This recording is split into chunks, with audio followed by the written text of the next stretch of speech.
Ladies and gentlemen, welcome to this limited series by the name of Ask TotalBiscuit Anything Director's Cut.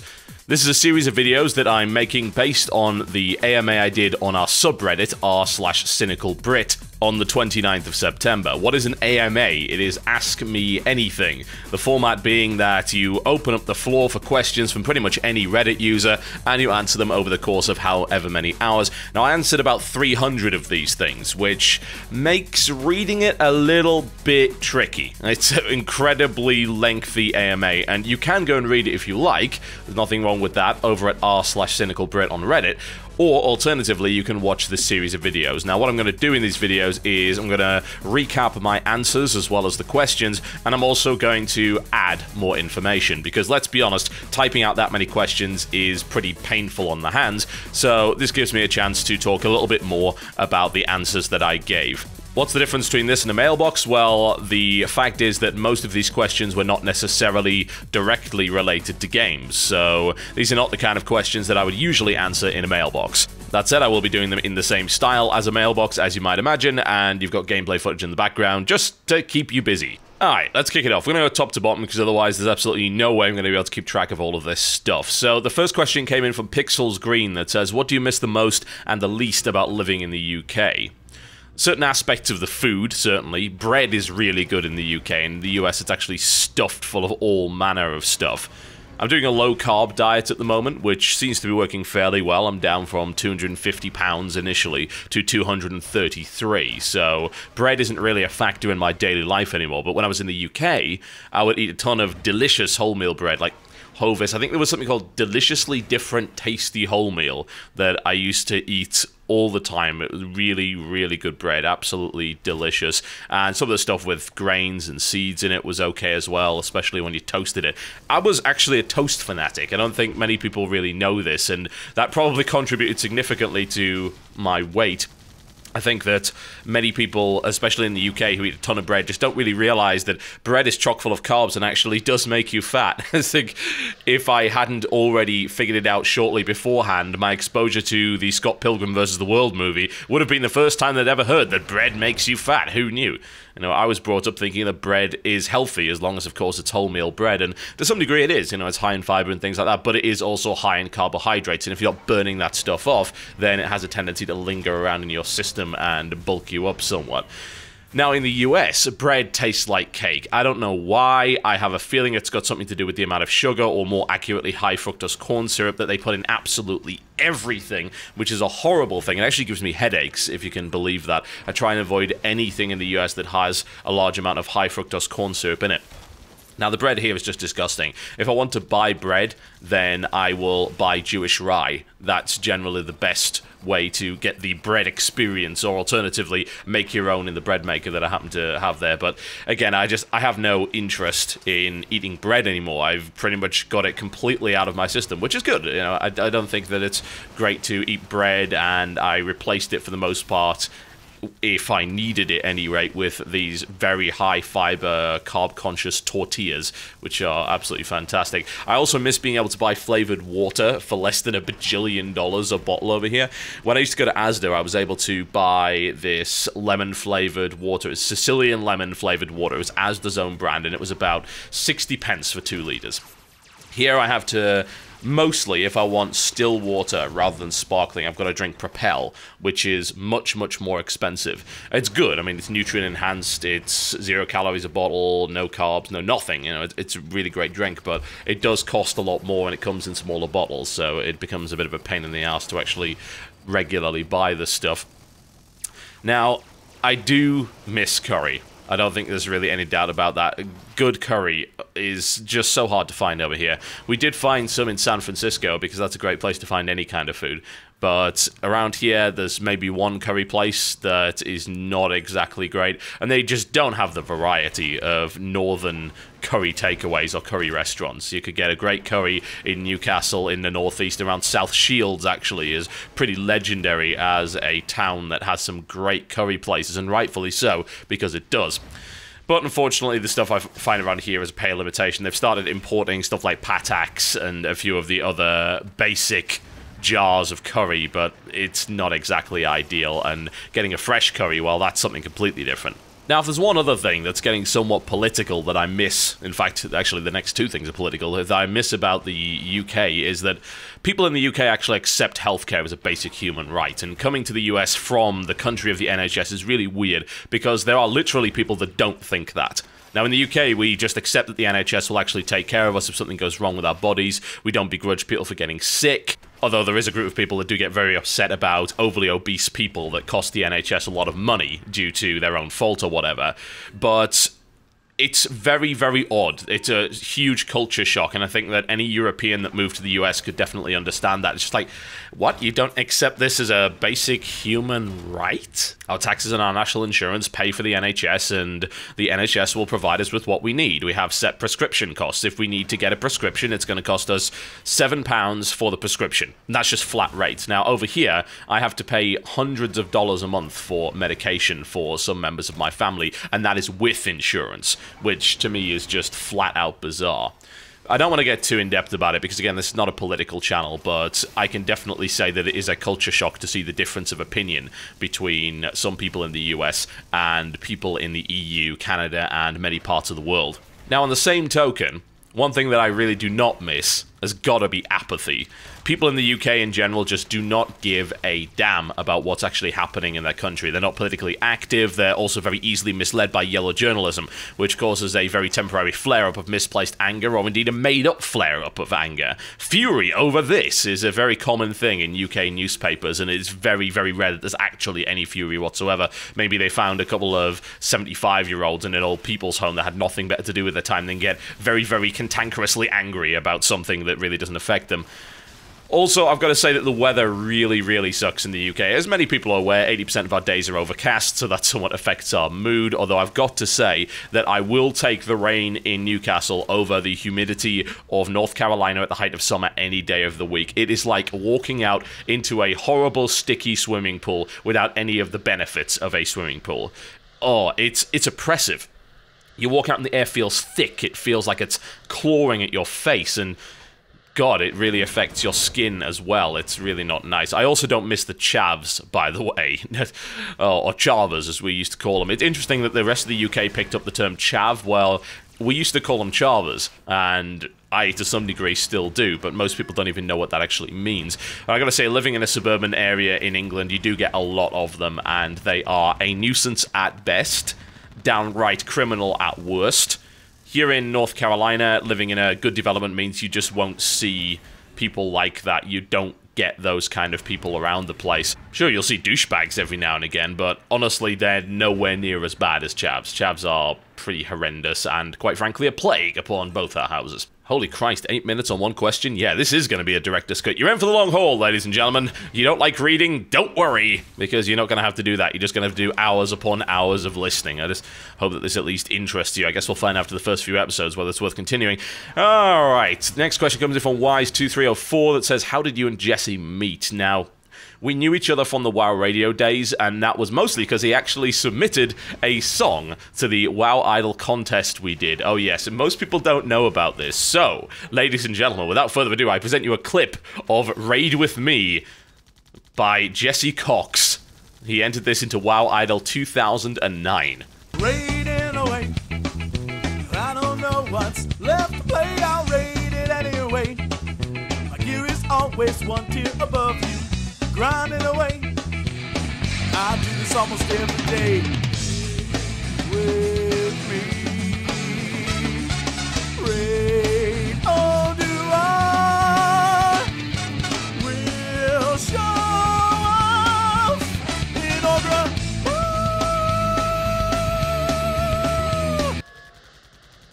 Oh yes, the musical mastery of Jesse Cox. It's actually hard to argue with that, because that's a pretty good voice he happens to have there, although I do still laugh every single time he gets up to that really high, shrill note. That is very amusing indeed.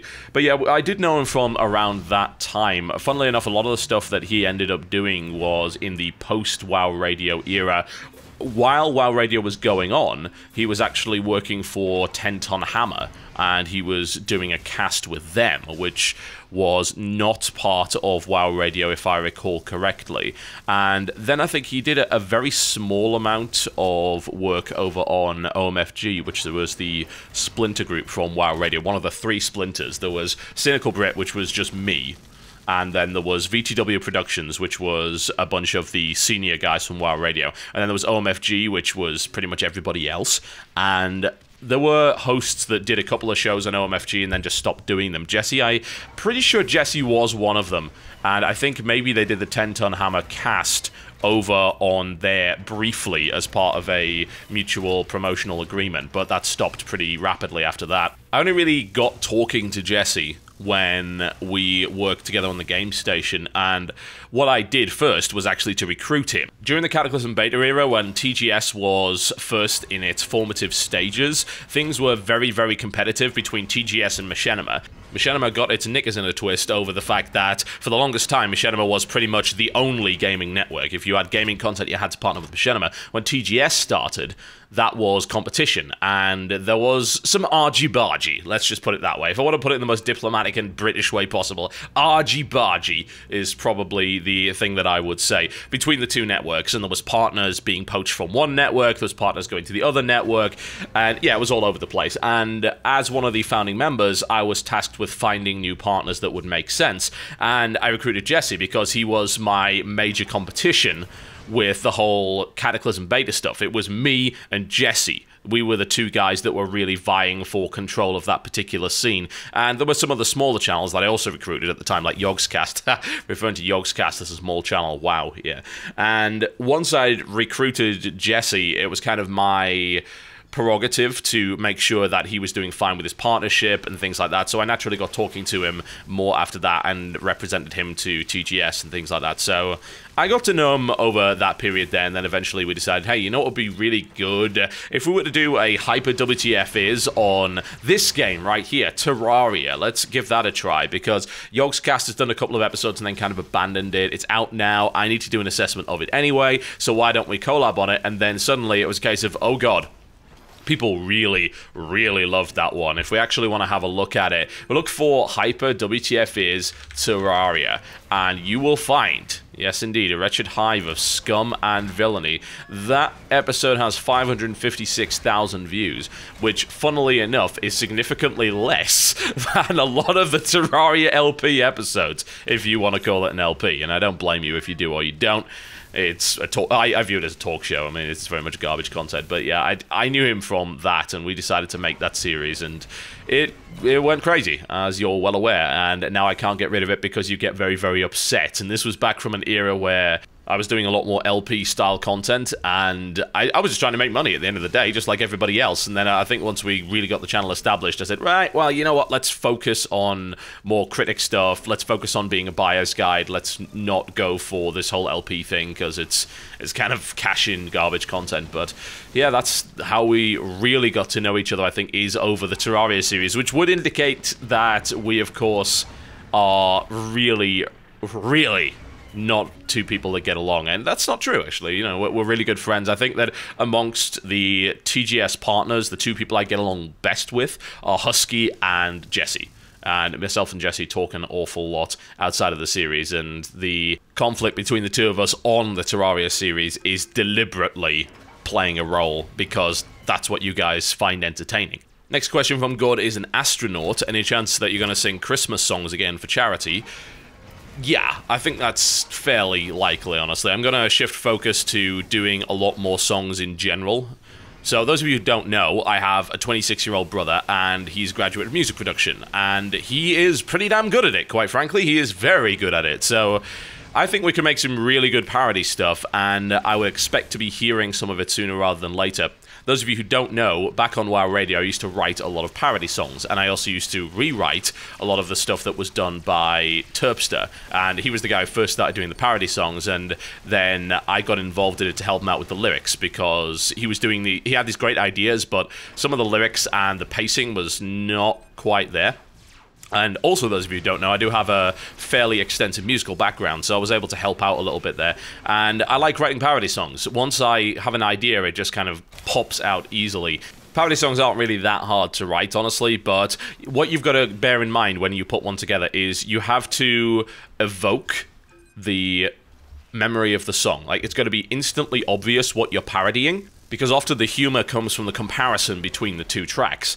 And if you deviate too much from it, it sounds odd to your ears, especially if you're very familiar with the track. So you usually have to use exactly the same pacing, the same number of syllables per line, and where possible, use rhymes that are the same as the original song. Now, that doesn't mean using the same word, it means words that actually rhyme with the original words, because that sounds much, much better to the ears. You can completely butcher it and go off the rails with a different rhyming scheme, but at that point, it's barely even a parody. What's the point of doing it? That's just you stealing someone else's song and changing the lyrics around. A parody has got to actually fulfill certain parameters, so it's not that easy to write one, but I tend to find that once I get an idea in my head, and I tend to get them in the weirdest places, like the last parody song I did, what was that? I think the Winterfall song, which was actually a while ago. It wasn't the last parody I did, but it was a parody of an Oasis song, Wonderwall, and I came up with that in Burger King, just because, hey, why not? I happened to be walking into Burger King to grab a bite while I was in Newcastle, and suddenly, bang, I had this idea. So, yeah, they don't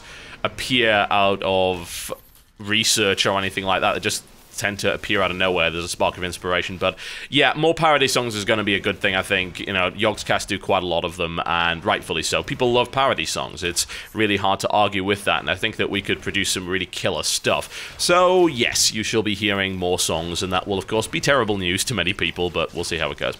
Would you rather fight one horse-sized duck or 100 duck-sized horses? Asks Mighty Swift. This question comes up a lot, and God, one horse-sized duck, in my opinion. And some people disagreed with me and said, well, you know, why would you want to fight a giant damn duck that will bite your head off? Well, look, why would you want to fight 100 of anything? Have you ever played World of Warcraft? You never want to fight 100 of anything. That's just absolutely ridiculous. Here's the implication with that question, is that because you have to fight the creatures, then the creatures are naturally going to be aggressive towards you. So you've been forced into a fight because, honestly, in real life, I would not attack either of these things. So I wouldn't be provoking them in the first place. If I have been forced into an encounter, one assumes that it was against my will and these creatures are aggressive. Ergo, by that logic, why on earth would you want to fight 100 aggressive somethings rather than one aggressive something? It makes more sense. You can keep it in the line of sight. You can evade it. You can focus on combat with one individual rather than 100 things that could very easily flank you. I mean, come on, did you ever read Sun Tzu's Art of War? Neither did I. But whatever the case, I'm sure he had something to say about this nonsense. There is no way in a million years that I would want to fight 100 duck-sized horses. I mean, come on, geese are just slightly bigger than ducks, and those guys can really screw you over. Bear in mind, these are duck-sized horses. This says nothing about the weight. If you make the assumption that it's a horse, chances are that the horse has more body mass than a duck or indeed any kind of flighted bird of that size. So you're going to have 100 duck-sized horses that have a significant amount of weight behind them and probably quite a bit of power in the hooves that, of course, you would have to divide by the relative size and muscle mass. But whatever the case, you would still not want to fight 100 of these things. How would you even deal with them? They would swarm you. You would be absolutely destroyed. Whereas at least you have a bit of a fighting chance against one horse-sized duck. You know, get him in the neck, you can evade him. Those things aren't particularly maneuverable. They're quick, certainly, but if you go left to right quite a bit, then they're not going to be able to keep up with you. So I would suggest one horse-sized duck on that basis, and I think that anyone wants to fight 100 duck-sized horses is quite frankly crazy and definitely did not think things through. Size is not everything. And you see, this is why I would survive the duck-ocalypse, and you probably would not. Wow, we are already at 18 minutes and we've only covered 4 questions. Unbelievable. Well, this is going to be a long-running series, ladies and gentlemen. No, it will not be replacing the mailbox for those asking. You know, it's just going to be running alongside it because I figured it makes sense to be able to have a look at this AMA and just expand to ridiculous levels and give people answers to questions that they wouldn't usually get. And plus, again, who wants to read that many questions? Good God. You're just monetizing it. Yes, I am. Welcome to the business, and as we talk about business, let's talk about Rump Barnett's question. When and why do you think you'll end your YouTube career? Well, as far as I'm concerned, the only reason I see to actually end my YouTube career voluntarily is if a better opportunity comes along to make the same kind of content in a different place and medium. I've got to say, there's nothing better than working for yourself and making the content that you actually want to make. That's really fulfilling. So unless someone can actually offer me that and pay me better, I'll be working YouTube until YouTube doesn't exist anymore.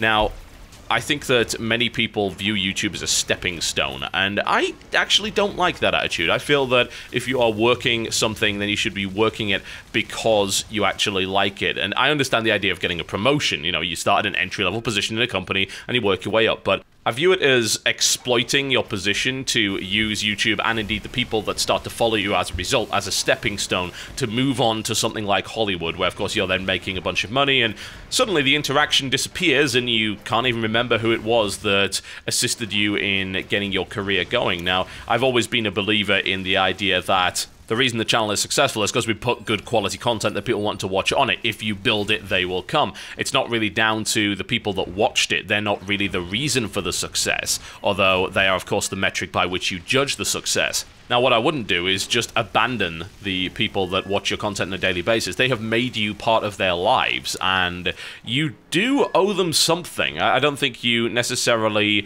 owe them the idea that they can control your content or anything like that, or influence what you're doing, but I think you do owe them consistent quality content, the stuff that they actually subscribe to you for in the first place. They deserve a certain set of standards.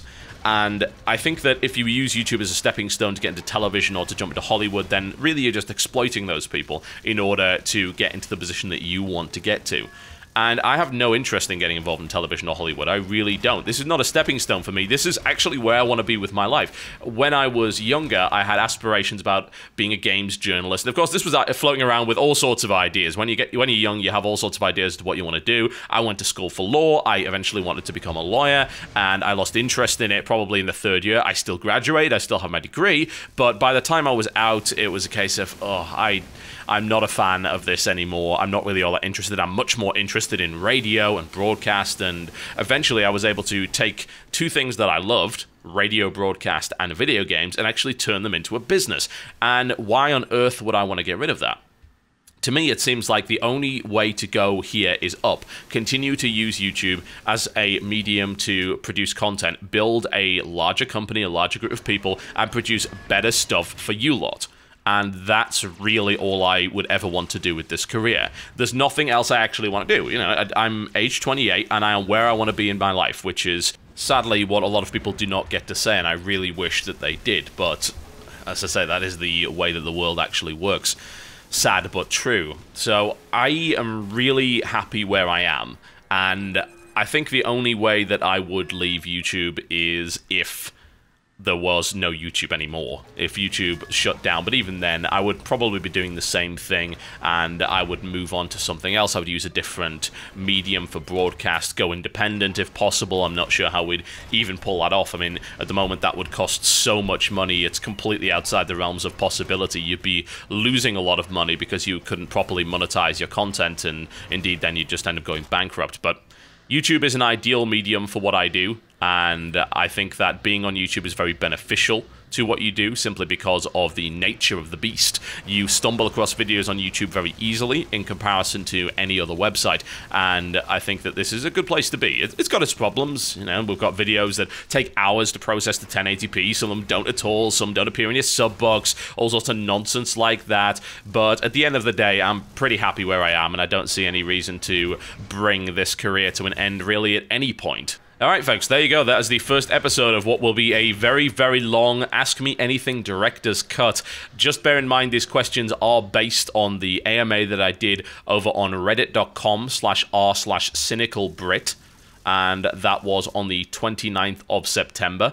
There were about 300 questions. This series is going to go on for a long time, and the answers that I'm giving here are much, much more in depth. So if you did also read the AMA, you may also want to keep an eye on this. This will be running in parallel to the rest of my content over the course of the next few weeks. We'll see how it turns out. We'll see if people are actually interested. If you are, then please, by all means, let me know. Best way to do that would, of course, be to click the like button. Lots of likes indicates lots of interest. Comments indicates interest, that kind of thing. So do let me know if this is something that you wish me to continue doing. My name has been TotalBiscuit. I will see you next time.